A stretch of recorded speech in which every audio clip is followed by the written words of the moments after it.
जय हिंद साथियों। प्रतियोगिता दर्पण के क्विक रिवीजन सीरीज में आप सभी का स्वागत है। बिना देरी किए हम लोग फरवरी का करंट का रिवीजन करते हैं। 10 से 14 जनवरी 2025 के बीच एयर इंडिया 2025 का आयोजन किया गया।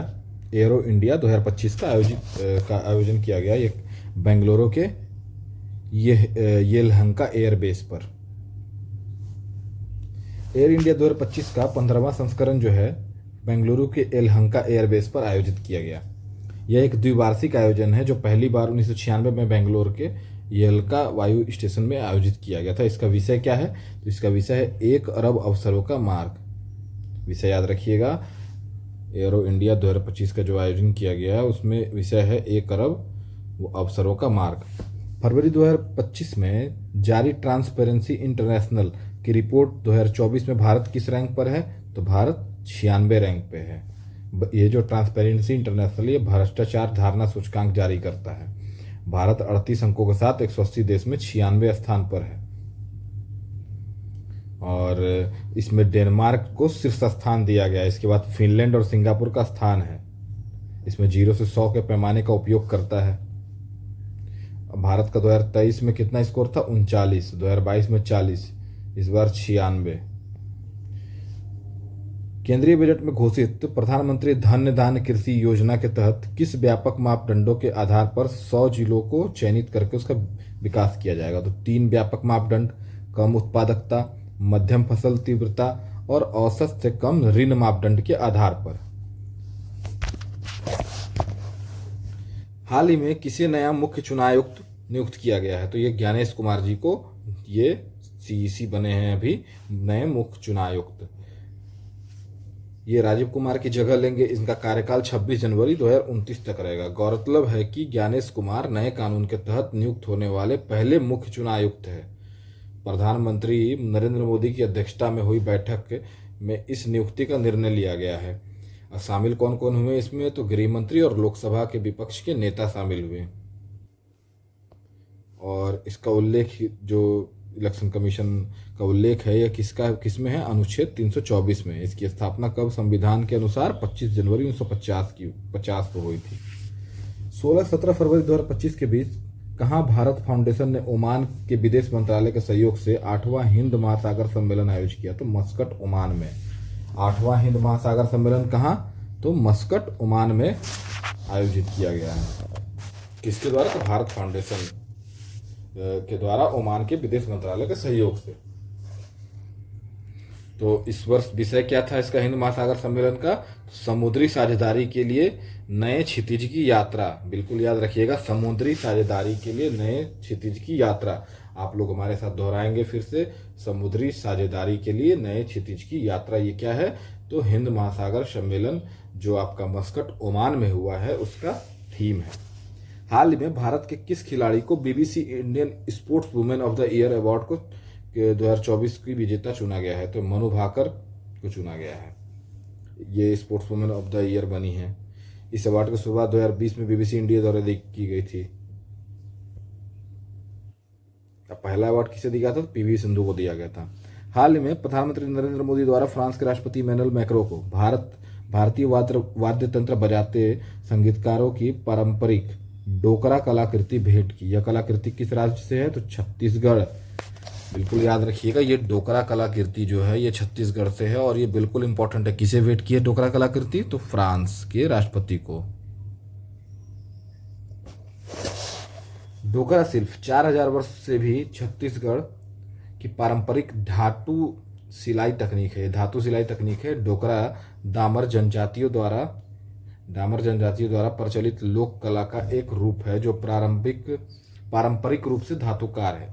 ये कारीगर मुख्य रूप से पूर्वी भारत में पाए जाते हैं, जैसे पश्चिम बंगाल, उड़ीसा, झारखंड शामिल हैं। साथ ही छत्तीसगढ़ में भी इसकी उल्लेखनीय उपस्थिति है। वर्ष 2018 में तेलंगाना के आदिलाबाद डोकरा को अपनी विशिष्ट शैली के लिए जीआई टैग भी मिला है। हाल ही में भारत के किस पूर्वी राज्य में राष्ट्रपति शासन लागू किया गया? तो मणिपुर। जानते हैं वहाँ की स्थिति आप लोग। तो कुकी मैतई वाला जो मैटर था, जिसके कारण वहाँ पर राष्ट्रपति शासन फाइनली लगा दिया गया है।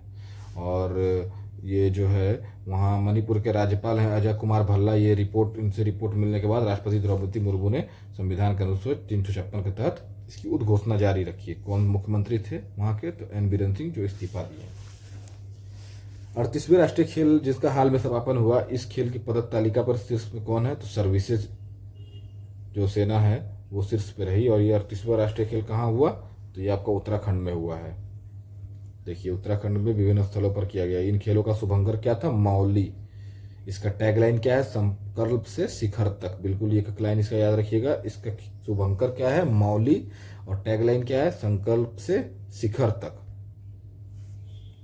इन खेलों की पदक तालिका शीर्ष 3 स्थान सर्विसेज, दूसरा महाराष्ट्र, तीसरा हरियाणा। हाल ही में किसके द्वारा मित्र नामक नया प्लेटफॉर्म लॉन्च किया गया है? तो सेबी के द्वारा मित्र नामक नया प्लेटफॉर्म लॉन्च किया है। जो सेबी है, सेबी ने मित्र लॉन्च किया। मित्र का फुल फॉर्म क्या है? मित्र का mutual fund investment tracing and retrieval assistant. अंतर्राष्ट्रीय न्यूज देखते हैं। 10 से 11 फरवरी 2025 के बीच भारत और फ्रांस की सह-अध्यक्षता में आर्टिफिशियल इंटेलिजेंस एक्शन समिट कहाँ आयोजित किया गया? पेरिस में आर्टिफिशियल इंटेलिजेंस एक्शन समिट आयोजित किया गया। नरेंद्र मोदी ने पेरिस में फ्रांस के राष्ट्रपति इमैनुअल मैक्रों के साथ एआई एक्शन शिखर सम्मेलन की सह-अध्यक्षता की। सप्ताह भर चले इस शिखर सम्मेलन की शुरुआत 6 फरवरी से 7 फरवरी को विज्ञान दिवस से हुई, जिसके बाद 8 से 9 फरवरी को सांस्कृतिक सप्ताह मनाया गया। और उच्च स्तरीय खंड की शुरुआत 10 फरवरी को एलिसी पैलेस में हुई। पेरिस शिखर सम्मेलन में 5 प्रमुख विषयों पर ध्यान केंद्रित किया गया, जिनमें सार्वजनिक सेवा एआई, कार्य पर भविष्य, नवाचार एवं संस्कृति, एआई में विश्वास और एआई आधारित वैश्विक शासन शामिल है। और इससे पूर्व हुए यूके शिखर सम्मेलन में ब्लेचली घोषणा हुई थी। ब्लेचली घोषणा जिसे कहते हैं वो यूके में हुई थी, यूके शिखर सम्मेलन में, जिस पर अमेरिका, चीन और भारत सहित 29 भागीदार देश ने हस्ताक्षर किए थे। हाल ही में कौन सा देश चीन के belt and road initiative BRI से बाहर हो गया? तो पनामा ने बेल्ट एंड रोड इनिशिएटिव पर समझौता ज्ञापन को नवीनीकृत नहीं किया, जिससे यह पहल से बाहर हो गया। ज्ञातव्य है कि 2017 में पनामा आधिकारिक तौर पर BRI में शामिल होने वाला पहला लैटिन अमेरिकी देश था। यूनाइटेड किंगडम भारत युवा पेशेवर योजना YPS के अनुसार कितने वर्ष तक ब्रिटिश और भारतीय दोनों नागरिकों को दूसरे देश में रहने, अध्ययन करने और यात्रा करने, काम करने का अवसर प्रदान किए जाने का प्रावधान है? तो 2 वर्ष तक एक दूसरे देश में रह सकते हैं। जो यूनाइटेड किंगडम भारतीय युवा पेशेवर योजना है, ये फरवरी 2023 में शुरू की गई थी। 18 से 30 वर्ष की आयु के बीच यूके और भारतीय नागरिकों को 2 वर्ष तक एक दूसरे के देश में रहने का परमिशन है इसमें। आगे देखते हैं। हाल ही में प्रधानमंत्री मोदी और अमेरिका के राष्ट्रपति डोनाल्ड ट्रंप के बीच बैठक हुई और बैठक में रणनीतिक प्रौद्योगिकी का उपयोग करते हुए संबंधों में परिवर्तन का पहल नाम बदलकर क्या रखा गया? तो US इंडिया ट्रस्ट पहल। तो इसमें किस किस चीज पर चर्चा हुई? तो रक्षा पर, AI पर, अर्धचालक सेमीकंडक्टर पर, क्वांटम कंप्यूटिंग पर, जैव प्रौद्योगिकी, ऊर्जा और अंतरिक्ष में नवाचार को बढ़ावा देने के लिए उत्प्रेरित किया है। ब्राजील में आगामी ब्रिक्स सम्मेलन 6 से 7 जुलाई 2025 के बीच कहाँ आयोजित होगा? रियो डी जेनेरियो में।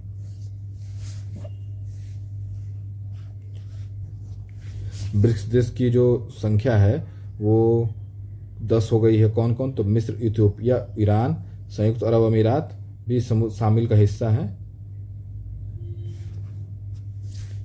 पहले से कौन कौन है? तो ब्राजील, रूस, भारत, चीन, साउथ अफ्रीका और इंडोनेशिया भी 2025 में आधिकारिक रूप से पूर्ण सदस्य के रूप में ब्रिक्स में शामिल हो गया। तो टोटल 10 कंट्री हो गए। हाल ही में किस देश के विदेश मंत्री ने दक्षिण अफ्रीका में निजी संपत्ति का अधिग्रहण मुद्दा को लेकर इस वर्ष यहाँ होने वाले G20 शिखर सम्मेलन में भाग लेने से इनकार कर दिया? तो अमेरिकी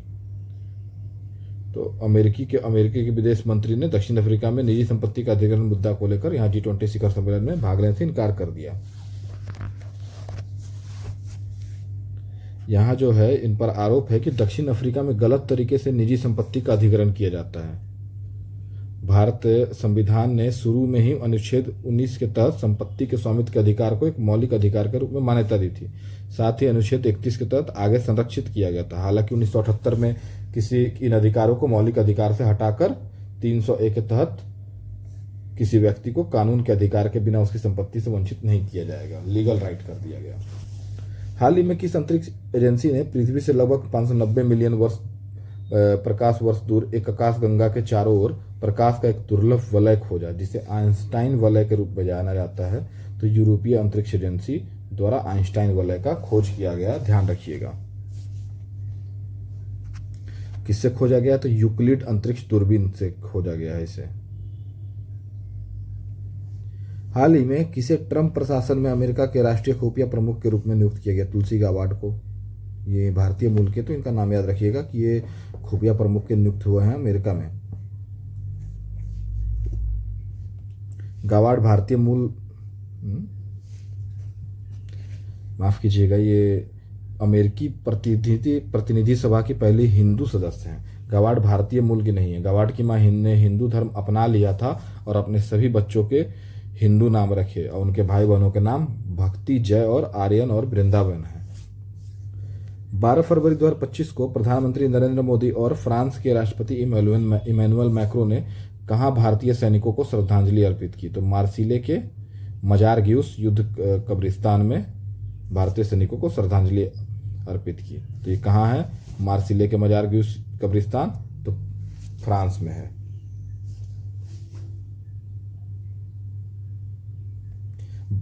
हाल ही में किसके द्वारा जलवायु जोखिम सूचकांक 2025 जारी किया गया? तो जर्मन वॉच द्वारा जलवायु जोखिम सूचकांक जारी किया है।